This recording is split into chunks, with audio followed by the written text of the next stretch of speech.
Welcome to my channel. आज हम पढ़ने जा रहे हैं ट्रेसिंग ऑफ पोलर कर्व से रिलेटेड एग्जांपल्स। हमारा क्वेश्चन क्या कहता है, trace 3 leaved rose whose equation is r is equal to a sine 3 theta. ठीक है, ये चीज़ हमें दे रखी है। तो ट्रेसिंग में हमारा सबसे पहला पॉइंट आता है दैट इज द सिमेट्री। अगर हम थीटा को पाई माइनस थीटा से रिप्लेस कर देते हैं तो गिवन इक्वेशन में ये वैल्यू पुट करते हैं तो कोई भी चेंज नहीं आता, that means equation of curve is unchange. तो यहाँ से हम क्या लिख सकते हैं, कर्व है वो हमारी सिमेट्रिक है about perpendicular line. Perpendicular line या वाई एक्सिस कह सकते हैं, उसके अबाउट हमारी कर्व सिमेट्रिक है। जितनी उसके राइट हैंड साइड में सेम वैसी कर्व हमारी लेफ्ट हैंड साइड में रहेगी। यहाँ से ये चीज़ क्लियर हो जाती है। नेक्स्ट है दैट इज द पोल। अगर हम आर को 0 पुट करते हैं तो sine 3 theta is equal to 0 आएगा। तो यहाँ से 3 थीटा की वैल्यू क्या आती है, कहाँ कहाँ 0 हो सकता है, 0 पर 0 हो सकता है साइन। पाई पर 3 थीटा की वैल्यू अगर पाई होती तो भी 0 आता, 2 पाई होती तो भी 0 आता, और माइनस का पाई होता तो भी ये 0 आता। ठीक है, तो यहाँ से थीटा की वैल्यू क्या आ जाएगी, 0 आएगी, पाई/3 आएगी, 2 पाई/3 आएगी और माइनस का पाई/3 आएगा। ये वैल्यू आ गई क्योंकि 3 मल्टीप्लाई में था, इधर डिवाइड में आ जाएगा। और एक चीज़ देखते हैं, 2 पाई/3 ये पाई/2 से ज़्यादा होगी। इसको कंसर्न करने की जरूरत नहीं है क्योंकि हमारी कर्व है वो सिमेट्रिक है अबाउट पाई/2 लाइन के अबाउट। तो उससे ज़्यादा की वैल्यू अगर हम ना भी लें तो कोई ज़रूरी नहीं है। तो हमारे पास थीटा की 3 वैल्यू आ जाती है, that theta is equal to 0, पाई/3 एंड माइनस के पाई/3 आ गई। ये हमारे पास 3 वैल्यू आ गई थीटा की। नेक्स्ट देखते हैं that is the asymptote. Given equation के लिए हमारी कोई भी एजिम्पटोट है वो एग्जिस्ट नहीं करती है। नेक्स्ट चीज देखते हैं, नेक्स्ट आता है that is the points. r is equal to a sine 3 theta दे रखा है हमें। अब थीटा की अलग अलग वैल्यू के लिए हमें r की वैल्यू निकालनी है। अगर हमारा थीटा 0 डिग्री लेते हैं तो साइन 0 डिग्री पर क्या होता है, 0, दैट मीन्स r की वैल्यू 0 आ गई। अब थीटा 30 डिग्री लेते हैं, 30 थीटा 30 है तो 3 थीटा की वैल्यू क्या आ गई, 90 डिग्री। साइन 90 डिग्री क्या होता है, 1 की 1 के साथ मल्टीप्लाई की तो a आ गया। Next theta is equal to 45 degree, ये साइन 3 थीटा की वैल्यू निकाल देंगे फिर। तो ये 45 डिग्री है, 3 थीटा कितना हो गया, 3 थीटा होगा, दैट मीन्स 135 डिग्री। 135 डिग्री को क्या लिखा जा सकता है, पाई माइनस 45 डिग्री लिखते हैं, दैट इज 180 डिग्री माइनस में 45 डिग्री लिखते हैं तो वो 135 डिग्री आता है। और साइन 180 डिग्री पर चेंज नहीं होता। पिछले क्वाड्रेंट में साइन पाई माइनस में थीटा हो, that means sine pi 180 degree पर चेंज नहीं होता। सेकंड क्वाड्रेंट में अगर सेकंड क्वाड्रेंट में साइन अपना पॉजिटिव होता है, दैट मीन्स साइन थीटा आएगा, that is sine 45 degree. Sine 45 degree क्या होता है, 1 divide by under root of 2, A के साथ मल्टीप्लाई में है तो a divided by under root of 2 आ गया।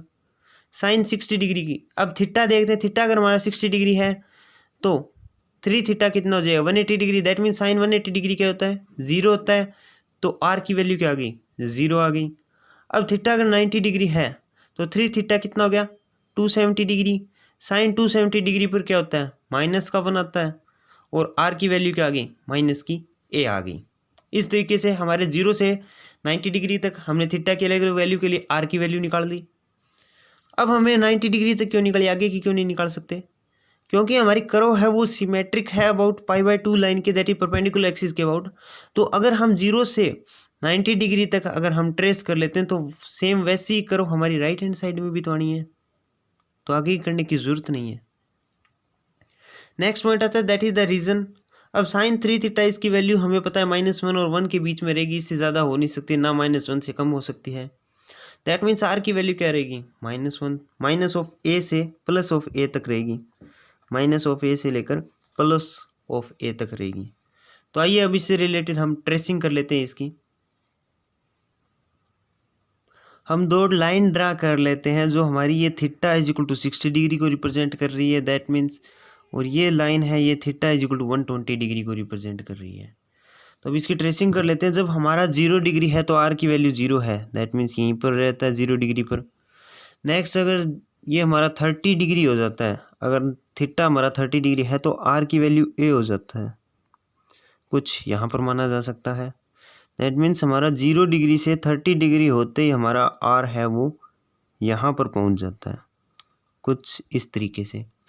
फिर 45 डिग्री होता है, a डिवाइडेड बाई में अंडर रूट ऑफ 2 आ गया, दैट मीन्स कुछ वैल्यू कम हुई है, दैट मीन्स ये 45 डिग्री पर कुछ यहाँ पर मान सकते हैं, यहाँ पर आ जाता है, ये हमारा 45 डिग्री को रिप्रेजेंट कर रहे हैं यहाँ।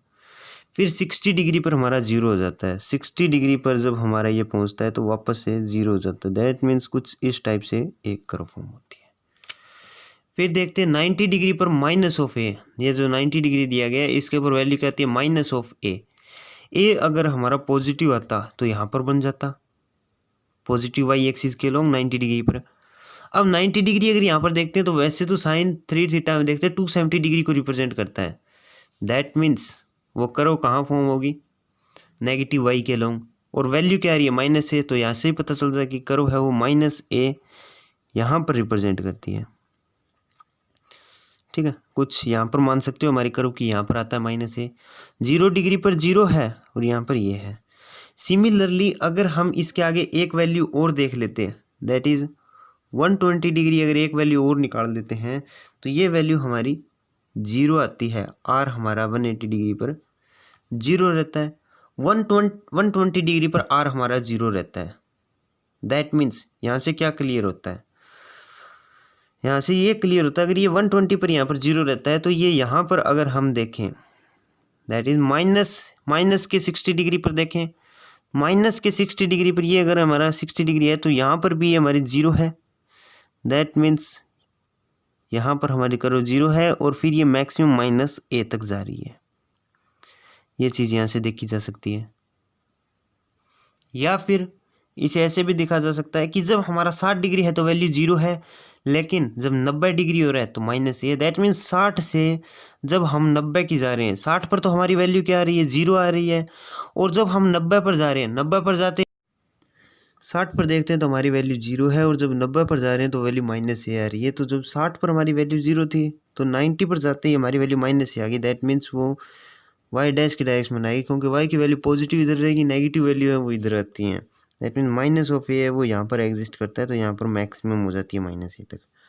अब हमारी कर्व है क्योंकि वो सिमेट्रिक है π/2 लाइन के अबाउट, तो जैसी कर्व राइट हैंड साइड में सेम वैसी लेफ्ट हैंड साइड में आएगी। दैट मीन्स इसे कुछ इस तरीके से ड्रॉन किया जा सकता है और ये कुछ इस तरीके से आ जाएगा। तो ये हमारा 3 लीव्ड रोज़ है, उसकी ट्रेसिंग हम इस तरीके से कर सकते हैं। Thank you.